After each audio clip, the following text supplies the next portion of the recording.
What's up, everybody? My name is Sweet Deat, and I am so glad that you are here again today. Or maybe this is your first time, and if so, thanks for stopping by and being a part of my channel just for a moment.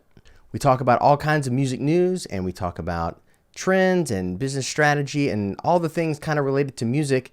And yeah, I hope you find some value here. If I don't get to say goodbye before you go, make sure you click that like button and consider becoming a subscriber. I'd love to have you as a part of the family. So let's talk about this recent experiment that happened in Barcelona. Pretty awesome. Why is it awesome? Well, it's because there was a concert that was thrown and there was almost 500 people there and nobody got sick. Wait, nobody?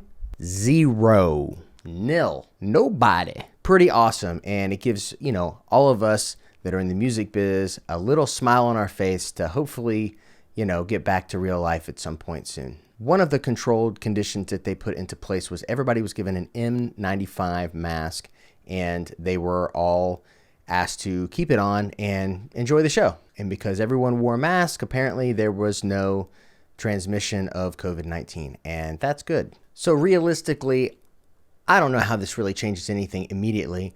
Most performing arts centers are completely shut down through May 31st of this year that I know of from being a part of NAPAMA and other agent networks. But I can say this, that it does at least give us a little bit more confidence moving into this new time of vaccines when everyone's going to be taking the 2 shots. And maybe there's a chance that we could have some live concerts again by the fall. Even still in the fall, we're looking at a slow capacity rollout. So there's not going to be a grand scale, full capacity show likely. I gotta say though, even through this whole process, I'm really impressed with how a lot of musicians have really pivoted and, I hate that word, pivot. They have really embraced this new digital age 2.0 of life as we know it, and have really taken on all sorts of really creative ways to expand their brands and expand their reach as far as like their own musicianship or their own art. So for you, that person out there that is doing these things, I'd like to applaud you. It's important that we realize that as the digital age has now been reborn in 2021 and in 2020, that even with live concerts coming back, this digital platform like YouTube and all these other platforms that we're using to interact with people, this is now the standard. This is now what the bar is. So at any point, if I can help you in planning and helping that process grow for you, whatever it is that you would like to, send me an email and I would be glad to help. I just thought it would be cool to share a little positive news today and not be so doom and gloom. Speaking of interesting and positive news, did you hear about Bandcamp?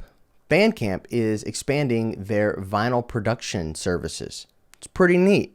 I have a past video if you're interested in the differences between Spotify and Bandcamp, and it talks about how they have completely different visions, but they're all digital age minded, and it's very interesting to see the differences and how both of them have seemed to coexist in this particular marketplace.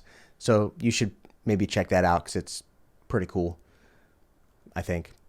Anyway, Bandcamp continues their noble cause by making vinyl at prices that artists can afford it. And if you've looked into printing any sort of vinyl at all, you know that it's really expensive and that like you can't really afford it, especially in like coronavirus times.